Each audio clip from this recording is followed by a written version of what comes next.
Hello, welcome to Real to Real, wherever you might be in this fine town.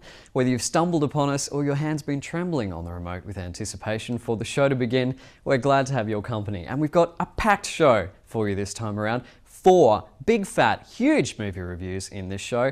I'll be having a look at Surf's Up, the new kids movie, animated, penguins, should be good. Then we've got Hairspray for the big old-time musical fans. Gemma's going to check that one out. Dan's gone along to the semi-sequel of Bruce Almighty, that is Evan Almighty. And first up, we've got another Australian film. It's great to see. They've been hitting the cinemas thick and fast this year, and this one is called Forbidden Lies. And here's Olivia to tell us what she thought of it. Who doesn't love a good scandal? Most of the time we just have to make do with the misbehaving antics of vacuous Hollywood starlets. But you can't go past the con artist for value. They provide mystery, intrigue, duplicity, deception, and most importantly, debate. You might remember a best-selling true story about honour killings in Jordan, written by the best friend of a woman murdered by her family. Except it turned out that Forbidden Love wasn't true, and its author Norma Khoury, supposedly a Jordanian virgin subject to a fatwa, was in fact a married American with 2 children, living in Bribie Island at the time and wanted by the FBI. What got documentary filmmaker Anna Bronowski interested was Khoury's brilliance at reinventing herself and convincing intelligent people in publishing, the media and the public that she was telling the truth.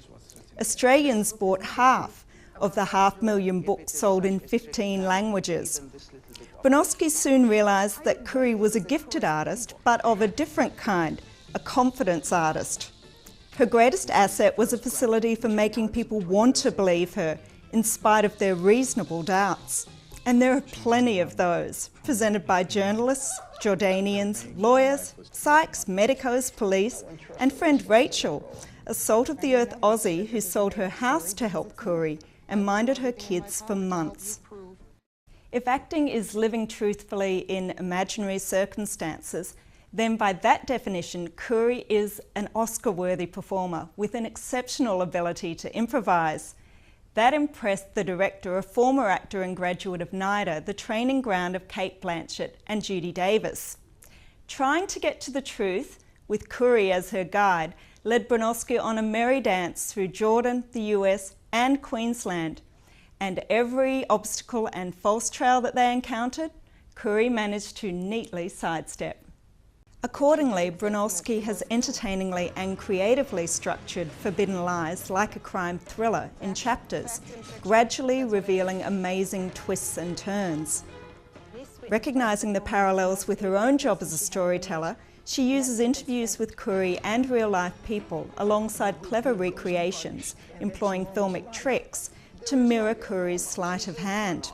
How taken in you are by Khoury's tangled web might depend on how familiar or experienced you are with her personality type. But there's also an element of the boy who cried wolf, because even if you disbelieve most of what she says, some of her claims can't be refuted with certainty.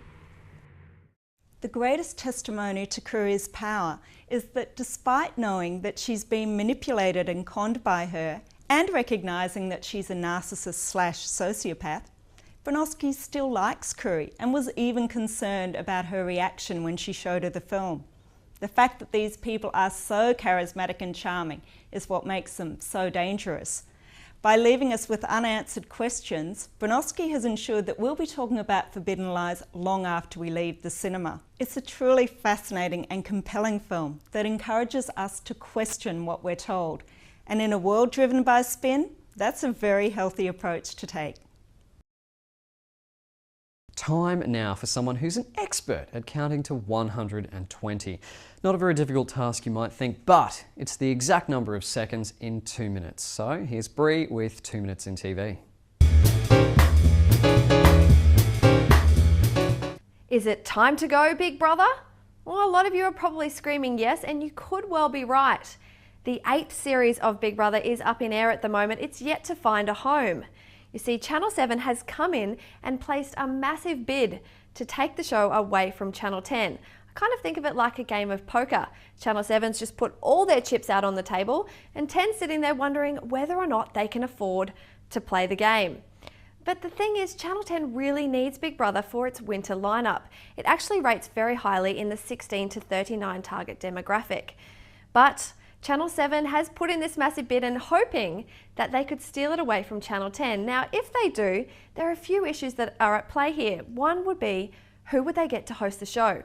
You see, Gretel Colleen is actually contracted to Channel 10, not to Southern Star, which means that if the show moves, Gretel doesn't go along with it.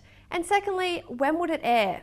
I doubt very much that Home and Away would be booted for Big Brother, so it could cause a few problems with the show's format. But Channel 7 does say that they have some ideas up their sleeves to revamp the show, so like everything in television, we'll just have to wait and see what happens. Right now, we're in the middle of the US version of So You Think You Can Dance, but get ready because the Australian version is right around the corner. Now, word on the street is that they're looking for their own sassy female to host the show.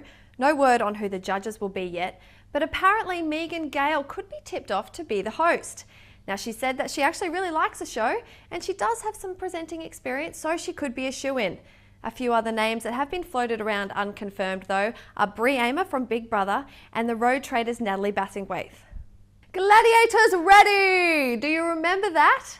Well, it was 12 years ago when we first heard Mike Hammond scream that out to some bulky looking muscle man stuck up a dodgy tower with a big piece of foam bar in his hand ready to knock off a challenger. The costumes, the fighting, the corny names like the Cougar, it was exciting stuff, and I don't know about you, but I loved Gladiators, and looks like it could be coming back. Apparently, Channel 7 is around the country at the moment looking for its next wave of Gladiators. Now, fingers crossed that this starts a new generation of the renewal of the old TV shows that we once loved, and I'm secretly hoping somebody picks up It's a Knockout, because I loved that show and I'd love to see it back on today's TV. Well, that's my 2 minutes for this week. I'm Brie and I'll see you next time. Stay with us on Reel to Reel. Don't move. We've got 3 big movies to cover for you after the break, including the glitz and glamour of Hairspray, the glitz and glamour of surfing penguins, and Steve Carell in a big long beard.